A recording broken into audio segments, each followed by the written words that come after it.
top women leaders in Zimbabwe, including firebrand Margaret Dongo, former Deputy Prime Minister Zanu Khupe, have called on women to step up and vote for their own as the country's politics continues to be dominated by men, who are even resisting to implement the 50-50 proportional representation envisaged by the Constitution. Speaking on the sidelines of a Frederick Newman Foundation Women in Politics workshop, a loud message was sent: stop choosing men ahead of your own peers. It's a very difficult question. I think both the women and men are standing in the gap, because all of them, they also contribute to the barriers why women are failing to get into the decision-making processes. You find that as women, we are the majority, but this majority is not voting for the majority. And for me, I would say that it is important for us to have a serious conversation with women so that they understand the importance of voting for other women, because our let down at the present moment are women who are not voting for other women, who are not appreciating other women, who are disregarding whatever all these women have done in the past, their experiences. So I can say that as women, we are the ones who are letting ourselves down. In my view, we've got a government that is not sincere in ensuring gender equality, is enshrined in Section 17 of the Constitution of Zimbabwe. Gender equality is not a woman's cry position, but it is actually a constitutional provision, which is in the Constitution of Zimbabwe, which is the supreme law of this land. So the first person to blame is the legal jurisdiction of the government of Zimbabwe, which is not abiding to the supreme law of this land, which is the Constitution. Secondly, is the political parties. Our political parties are mainly patriarchal dominated, with male leaders with no regard whatsoever for women leadership. And women, when they are given positions, it is usually on the basis of tokenism. And most of the time, it is to reward loyalty, not to ensure gender equality, not on meritocracy, and not on the will of the people. Thirdly, women themselves are the biggest setback when it comes to ensuring that Section 17 of the Constitution of Zimbabwe is adhered to. That is one of the reasons that led me to form Labour Economists and African Democrats, a political party with a feminist orientation, pan-African in nature, that seeks to restore the value and the dignity of women in politics. Sadly, because of the misogyny and the lack of clarity of women in this country, they have not yet arrived to the idea that women can actually lead themselves. As we delve into 2028, I'm calling upon women who are ready to make a difference, that united we stand, divided we fall, and we can be our sister's keeper and lead and ensure that gender equality. Well, look, the Constitution is very clear that men and women in this country are equal. But that's just a proclamation. A proclamation without implementation does not add value. But I strongly feel that women themselves have not done enough to push their agenda. But then you can understand that Zimbabwe is a very patriarchal country, and I believe that perhaps us as men, we still need to open several doors for women to be able to accept that they have an opportunity to take positions of authority. But I would want to believe that a lot has been said in terms of gender representation, under-representation, and lack of participation for women in leadership and in politics. But really, there's nobody who is standing in the way. But there are instruments that are actually scattered all over that stops the emancipation of gender representation in terms of women. One, you'd find that the instruments that we have, like the laws that we have, if they are not implemented, it means they are also on the way for gender representation and also women participation. You find also the allocation of resources in terms of the democratic space that women need to occupy is also a prohibitive measure in terms of having women participate. You also find that you have the payments or the fees that are actually asked for. That is, we call it prohibitive. For example, the 20,000 or the 1,000 that was asked for during the 2023 election. In its own, it is standing on the way of women for them not to actually want even to participate or not even having the amounts. You talk of the young girls, you talk of young women, you talk of even just an ordinary woman. When they don't have the resources, this in its own way is actually standing on the way for attaining gender representation. So there are so many factors in that come to play when you talk of who is standing. It may not be a person, but actually the measures, the activities, the way and the attitude. And you also talk of the processes when you have the first past the post, the leveling of the playing field, violence, economic factors, all those come into play when you talk of who is actually standing in the way. So it may not be a person, but there are things, several other actions that we can actually try and put aside so that women are willing to participate so that we attain gender and 50-50 in politics. In my view, we standing in the way of gender equality. To be honest with you, it's 50-50, it's in two parts. The major people are women themselves. The major people are women themselves. They are standing on their path. They've become their impediment in terms of their own development. They don't support each other. They don't really understand what they are fighting for. I wish the straightforward agenda, it wouldn't take time for them to achieve their goal.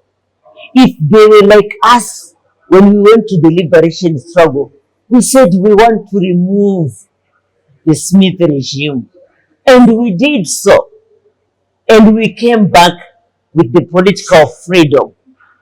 So the women themselves in Zimbabwe are holding on to liberate their women colleagues. Why I say so?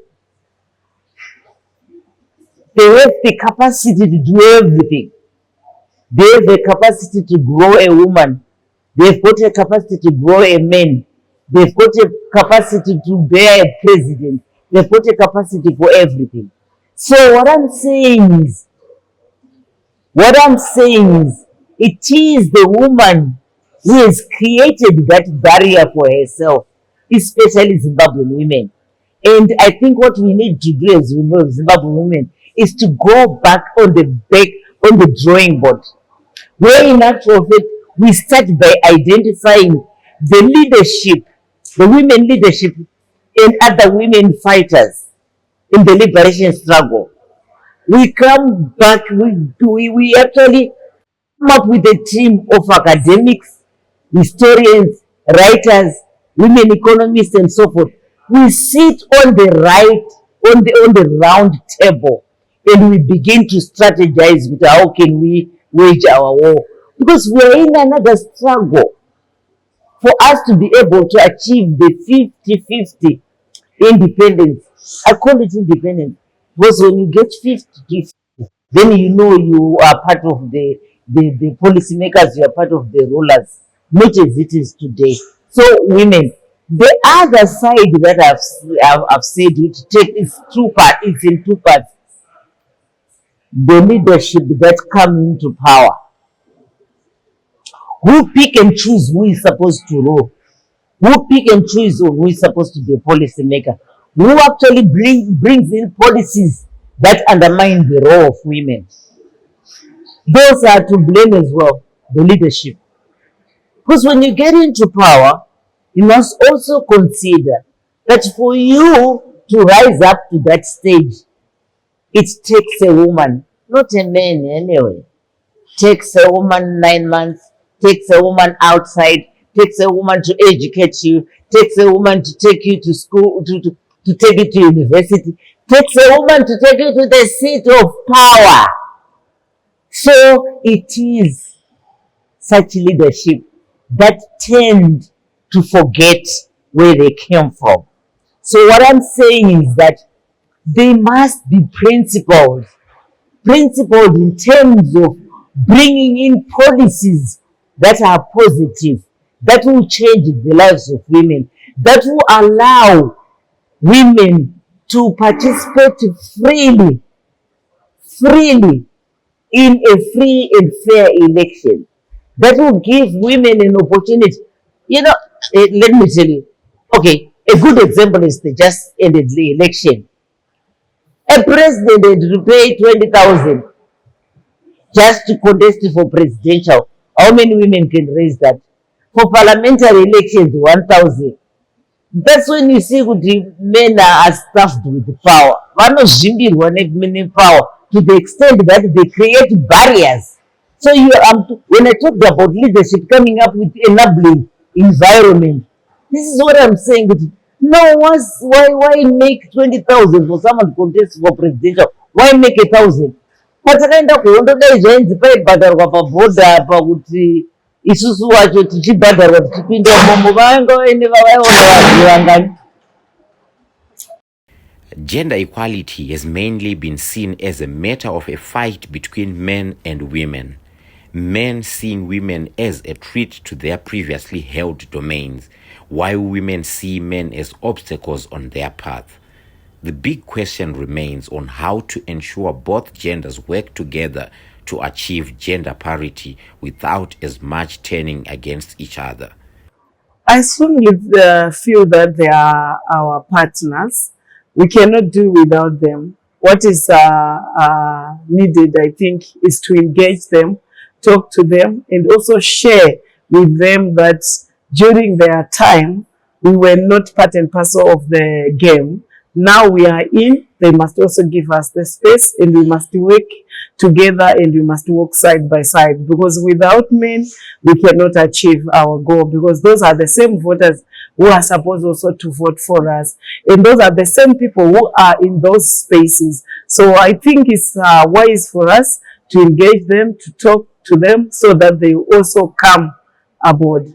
Men are important partners. We are all equal in the eyes of the Lord, and we are all equal in the eyes of the law. And therefore, both of us must coexist in whatever we do. You can't build a country without the men. You can't build a country without women. So both of us must coexist. We must move together. But the most important thing is that we must respect each other.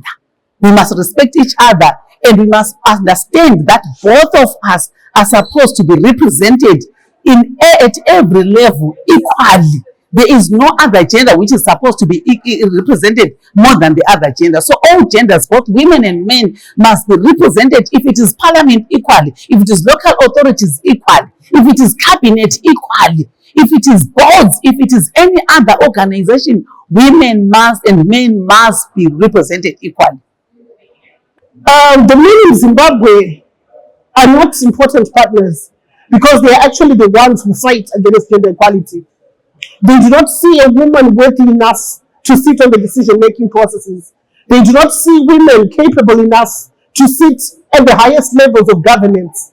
It is there on social media, it is there in social spaces where men themselves actually boldly claim we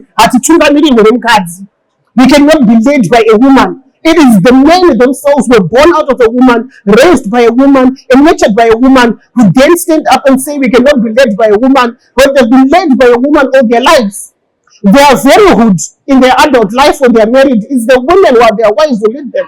But when it comes to national politics and governance, they start blabbering that we cannot be led by women. So men are not an important sector. They need to be re-educated, re-nurtured to accept the importance of women in leadership, women in governance, and women in leadership. In the fight for gender equality, I believe that men are partners. In other words, the women should not be seen to be trumpeting their own cause, because the obstacles of equality can be traced to men, to us men. So I believe that maybe we should take up a position as partners, so that we're able to uplift them and to remove those barriers that seem to prevent them from being part of the governance structures. Thank you. I like that question. It's both yes and no, but I will start on the yes part of it. That if you talk of a lady, if you talk of a woman who is married, if you talk of a family setup, the woman has to ask from the husband on whether she has to go and participate in the political field due to the, the polarization, the economic environment where you then need resources when you are campaigning. So the men comes into play as well. But the no part of it is that you find that as women, when we look at the environment and when we look at this, the end game, we sometimes say, no, I can't go because of fear, the fear factor. So it's yes and no at the same time. So men count a lot in terms of yes, because they give you the go ahead. There's the family, there's the consultation, there's the resources, there's the security of the family as well. Yes, men are very important in the fight for gender because they are our first oppressors long back, but now they are friends. Long back, they used to undermine our role and keep us in the kitchen. But now some of them have given us our freedom, and I want to agree. Some of them have given us our freedom to excel, and we have no limit at all. And in other cases, you find that men are very supportive to women participation in politics. But not all men. Some men are very supportive. So you don't expect everyone else to be like you. So I would say it takes two to tango. There's no way we can actually get the power that we want without the support of men. Because we also need them to support us. Because we have supported them before. All these times when they were on rule and they're still ruling, it is the women that are supporting them, 52%. So I think we need a voice of reason from this male leadership. Coming next election, 2028, let's have a woman. Why men all the time? I'm tired. Men born of a woman. Let's, the men, sorry, I'm sorry, those that are in leadership today, like ED. ED should be grooming a female to be a president. A young female. That's what ED should be doing now. Developing a young female candidate or a young female president. That's leading by example. I know it's very controversial, but you should start somewhere. Start somewhere. We also want a woman president. Why not start it in Africa? In any case, we have already, in Liberia, there was once a woman president. So Africa is there on the world map. So we can do it here in Zimbabwe. And we can also do it in Namibia. We can also do it in all the countries that went through liberation struggle. So we need a man to support the women as well. There has been a rise in political parties that are women-led in Zimbabwe. Even as women led these parties, they are surrounded by men, and even as they field candidates, more are men than women. Paul Mangwana, a Zanu PF politician, once challenged women to start a party which would be an all-women ensemble represented in all elections 100% by women. Is this a possible solution to the gender problems in politics? It's not that easy because you cannot say madzimai vanokwanisa kungonzi vega 210 because we are in a society with men and women. So we cannot just do vakadzi vega or varume vega. So we are supposed to share the space. We are supposed to move together because at the end of the day, we are supposed to involve everyone because we are fighting for equal opportunity for everyone. We are also fighting for the rights for everyone. So I strongly feel that we have to do it together. I think even if without a women's political party, a woman can still be a president. A woman can still lead. If all the women were to rally behind the women, like I said earlier on, Women constitute 52% of the population. If you look at, statistics, you find that women are the ones who are more registered voters than men. And when it comes to elections, women are the ones who vote more than men. If women can vote more than men, why can't they vote for a female president? So we can have a female president under these circumstances where both men and women vote for that female president. We actually have one, Labour Economists and African Democrats. We are still selling the idea to people. If you look at 2 days ago, I actually posted that League is going to be the first party which will have 210 women candidates running for parliament, 1,958 women running for council, and we're going to do it. It will be achieved. And that is the only way we will achieve gender equality in this country, because the male-dominated parties have no space for women politicians, and we want to create that safe space for women to be able to participate, women to take the lead, women to support each other and capacitate each other, and that we're going to do as we go into 2028 elections. The politics, of our country and for that matter, for all nations, is basically not based up on gender per se.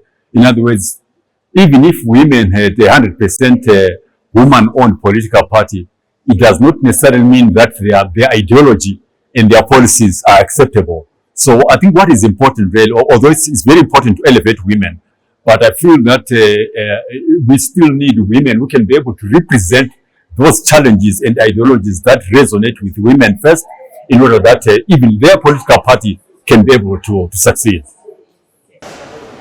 Homes are not built in a day. We are getting to there very soon, because everything else has been said. And I like that Sis Maggie Dongo, she talked of the Beijing, platform of work in 1995, and is 30 years down up to now. You will find that there's more that has been left from Beijing up to now. We are getting to a situation where women will gather together and say, enough is enough. We want to be women. We want to participate. We want to be ourselves. We want to conquer on our own, because we know our problems better.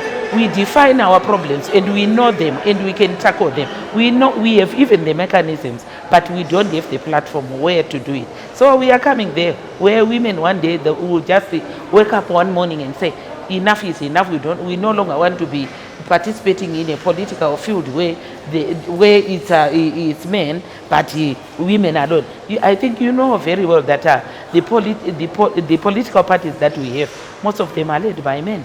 So that will be another reason for women to also just be themselves. There's the violence themselves, there's the restrictive measures, there's also lack of resources. And also, just to be said, you can't participate in a political office. It's a reason that women also look at and say, I think we just have to be women alone, as sisters. It's not about women starting a political party. Political party is not an answer to it. Because women doesn't have the economic capacity to actually run a political party. Even though they've got the energy, the talent, the capacity in terms of intelligence, but there's only one thing that draws them back. That's the economic empowerment. That's the economic background. You see men who come into politics overnight can even make it before a person who has been in politics for 10 years or for 5 years, because they use money. Poverty has destroyed our mental. We don't reason properly, because our stomach determines what we should do and what we should say tomorrow. If at all people would realize that we need a change and we need women to be in power, I will tell you something could be happening by now. Women could be, we could have been 50-50 a long time back. Zanu PF has in the past few months been calling for President Emmerson Mnangagwa to extend his term of office beyond 2023, which he has spanned. The nation remains on edge on issues around succession in the country. Political leaders from other denominations shared their thoughts. I don't think it's going to happen, because the constitution is very clear that anyone who becomes a president will be there for 2 terms. So I strongly feel that the constitution is very clear. If there is that need, obviously the people will go back to the same constitution, of which I feel that it is good for us to have 2 terms. We cannot be in position forever. So let's follow the constitution because it is very clear. For me, I can't answer that because I'm not in that party. I think people in that party are the ones who can answer for themselves why they want to extend that term. What we have is President Mnangagwa actually saying that he's a constitutionalist and saying he does not want to extend beyond 2028. And then on the other hand, we've got Zanu PF supporters wanting him to extend the term.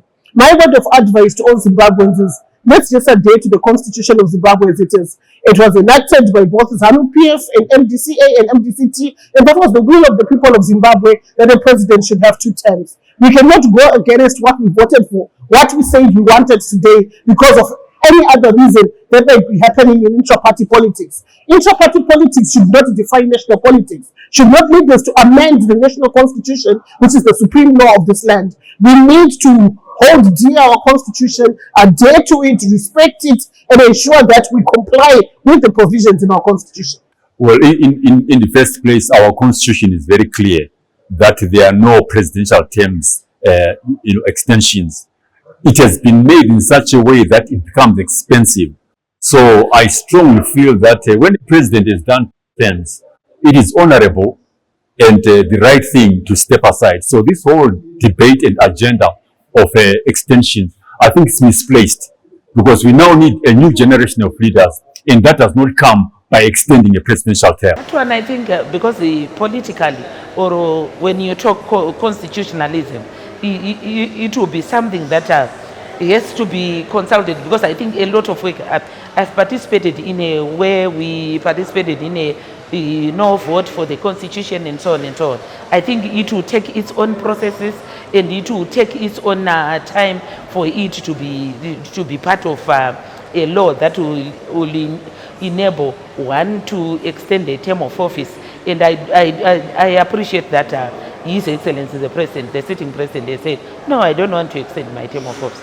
So with that, we take the comfort that he is a lawyer and he has spoken out to say, no, I'm not extending my term of office. So I don't think we will go to the extent of actually having then the referendum of saying, do we want or don't you want? Because he has made the job easier to say, no, I'm not extending my term of office as a president. Thank you. Maybe ungatuvunza chokwadi zvinhu zvakadaro zvinhu zviri muconstitution. Aiwa kadondotuke president wangu is a lawyer akauya, and being a lawyer, I think he's going to abide by the constitution, and if without that, he knows the effects of contradicting with the majority, even your own laws that you have put in place. I don't think the 30-30 extension will hold water. In fact, you know what is happening? What behind the 30-30? The unscrupulous and the corrupt people who want to be protected by him coming into 30-30 are the ones leading the crusade for 30-30. I don't condone the 30-30. Neither does ED condone it. He doesn't like it. He doesn't like it, and I think it must be wholeheartedly. All I'm saying is that he must continue condemning the 30-30 because he has respect for the constitution. FNF has pledged to remain a partner of the people of Zimbabwe, providing resources and mentorship to women both in political and media spaces so as to empower previously minority groups, especially women. In its work, FNF continues to promote free speech, free markets, and empowerment of marginalized groups. Yeah, the Friedrich Naumann Foundation is a German foundation, but we also have 7 offices in Africa and one of it here in Harare. The highlights of our work for me is the work which we do with the women from different fields. Women in the field of media, women in the field of politics, and women in the field of business.